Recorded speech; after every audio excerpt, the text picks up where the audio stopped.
बिस्मिल्लाहिर्रहमानिर्रहीम ला हौला वला कुव्वता इल्ला बिल्लाह। अस्सलाम वालेकुम। मेरा नाम सईद राजपूत है।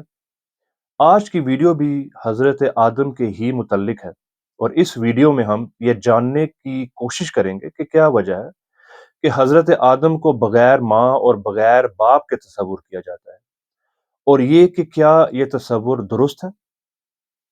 वैसे तो हम पिछली वीडियोस में ये डिस्कस कर चुके हैं कि इंसान की पैदाइश कैसे नफ्सिन वाहिदा से शुरू हुई और इर्तिका की मंजिलें तय करते हुए बशर तक पहुंची और फिर उस बशर से इंसान की तख्लीक हुई।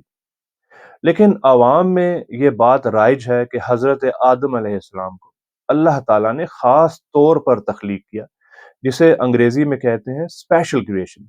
आम तौर पर तसव्वुर किया गया है कि अल्लाह ताला ने मट्टी ली और उसका एक पुतला बना दिया और फिर उस पुतले में रूह फूंक दी, और ये हजरत आदम की तख्लीक थी।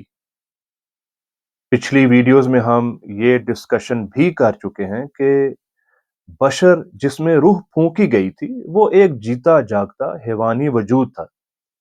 अमूमन लोग रूह को जान के साथ गिरमिट कर देते हैं, हालांकि जब तक बशर में रूह नहीं फूंकी गई थी, जिंदा वो तब भी था, खाता पीता था, सोता था, जागता था और बच्चे भी पैदा करता था। तो वो तमाम नूह बशर जिनमें रूह फूंक कर इंसान बना दिया गया था, उन सब के वालिदैन थे। हजरत आदम जिनको हम पहला इंसान तस्वुर करते हैं, यकीनन उनके भी वालिदैन मौजूद थे। अमूमन जिस आयत को पेश करके ये तस्वुर दिया जाता है कि हजरत आदम अलैहिस्सलाम बगैर वालिदैन के तख्लीक किए गए थे, वो है सूरह आले इमरान की आयत नंबर 59, जिसमें इरशाद होता है कि हजरत ईसा की मिसाल अल्लाह ताला के नजदीक हजरत आदम की सी है, जिनको अल्लाह ताला ने मट्टी से तख्लीक किया और फिर फरमाया हो जा, तो वो हो गए। अल्लाह ताला की तख्लीक की दो अकसाम आलम खल्क और आलम अम्र के बारे में हम पिछली वीडियोस में डिस्कस कर चुके हैं। इस आयत में भी अल्लाह ताला इसी का जिक्र फरमा रहा है, लेकिन अमूमन जो मतलब इस आयत से लिया गया है वो ये है कि जैसे हजरत ईसा मौजज़ाना तौर पर बगैर बाप के पैदा हुए थे, वैसे ही हजरत आदम भी बगैर माँ और बगैर बाप के पैदा हुए थे। हालांकि ये तफसीर इंसान सिर्फ तब ही करेगा जब ऑलरेडी वो ये ईमान रखता होगा कि आदम बगैर माँ और बगैर बाप के तख्लीक किए गए थे। वरना इस आयत में अल्लाह ताला ने हजरत ईसा को हजरत आदम की मिसाल ऐसे बयान किया है कि जैसे हजरत आदम को नफ्सिन वाहिदा से लेकर बशर तक आलम खल्क में तख्लीक किया गया था और फिर आलम अम्र में तख्लीक शुदा रूह को उनमें फूंक दिया गया था, बिल्कुल वैसे ही आलम खल्क का हिस्सा हजरत ईसा को उनकी माँ हजरत मरियम से मिला और आलम अम्र के कुन से उनके बाप की कमी को पूरा किया गया। बहरहाल जो लोग हजरत आदम की पुतला बनाकर रूह फूंकने वाली तख्लीक के तस्वुर को ठीक समझते हैं, उन्हें फिर यह भी कहना पड़ता है कि हजरत हवा को हजरत आदम की पसली से तख्लीक किया गया, और इसकी दलील वो पकड़ते हैं सही बुखारी की हदीस नंबर 5184 से, जिसमें रसूल अकरम सल्लल्लाहु अलैहि वसल्लम ने फरमाया कि औरत मिस्ल पसली के है, अगर तुम उसे सीधा करना चाहोगे तो तोड़ बैठोगे, और अगर उससे फायदा हासिल करना चाहोगे तो उसकी टेड़ के साथ ही फायदा हासिल करोगे। इस हदीस को जबरदस्ती हजरत हवा की तख्लीक के साथ जोड़ दिया जाता है, हालांकि यहाँ पर पसली एक इस्तिआरा है, एक मिसाल है। कुरान पाक में दो मरतबा इस बात का जिक्र है कि हजरत आदम अलैहिस्सलाम को चुना गया। सूरह आले इमरान की आयत नंबर 33 में इरशाद होता है कि अल्लाह ताला ने चुन लिया हजरत आदम को, हजरत नूह को, आले इब्राहीम को और आले इमरान को, जहान वालों पर।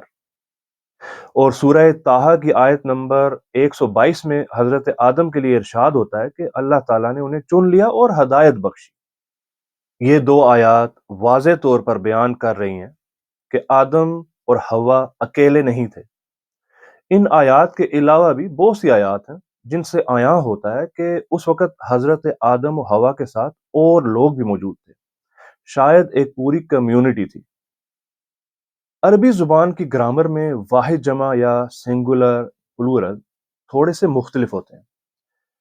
ایک کے لیے مفرد کا صیغہ استعمال ہوتا ہے، دو کے لیے مثنیٰ کا، اور دو سے زائد کے لیے جمع کا صیغہ استعمال ہوتا ہے۔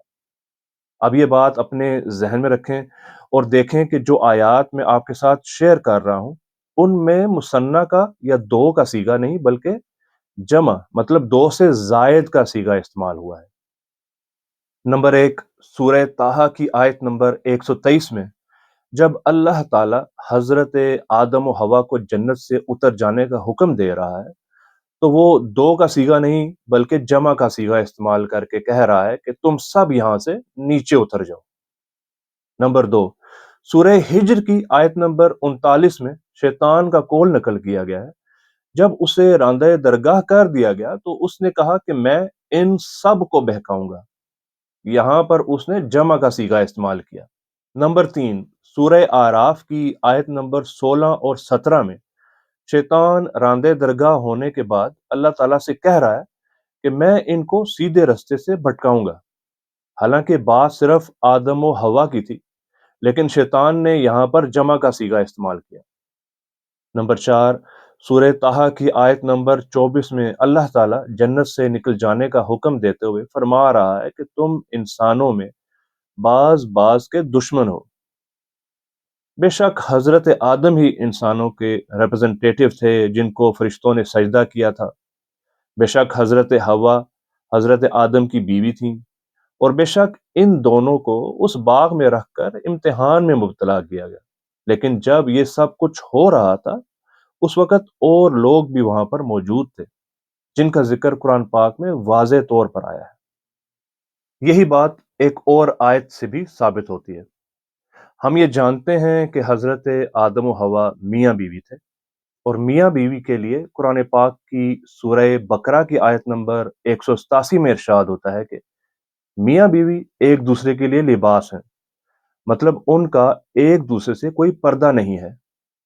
جب حضرت آدم اور حضرت حوا نے وہ ممنوع پھل کھا لیا تو سورہ طٰہٰ کی آیت نمبر 121 میں ارشاد ہوتا ہے کہ یہ دونوں بے لباس ہو گئے اور شرم کے مارے اپنے آپ کو پتوں سے ڈھکنے لگے۔ سوال یہ اٹھتا ہے کہ وہ کس سے شرم محسوس کرنے لگے؟ یقیناً ایک دوسرے سے تو نہیں، بلکہ وہاں پر موجود دوسرے لوگوں سے شرم محسوس کر کے وہ اپنے جسم ڈھانپنے لگے۔ اور اسی ڈسکوری سے کہ حضرت آدم و حوا اکیلے نہیں تھے، اس مسکنسیپشن بلکہ بےہودہ تصور کا بھی رد ہوتا ہے کہ انسانی آبادی حضرت آدم و حوا کی اولاد میں بھائی بہنوں کی شادیوں سے آگے بڑھی، بلکہ انسانی نسل کو آگے چلانے کے لیے وہاں پر ایک پوری کمیونٹی موجود تھی۔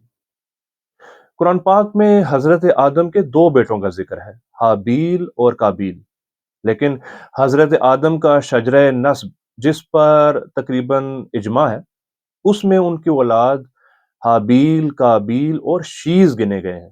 قرآن میں شیز کا ذکر تو نہیں ہے لیکن ہسٹوریکل ریفرنسز جیسے سیرت ابن ہشام اور تاریخ الطبری میں ان کا ریفرنس موجود ہے۔ امید ہے کہ میں اپنا ویو پوائنٹ آپ کے ساتھ کنوے کرنے میں کامیاب ہوا ہوں گا۔ شکریہ۔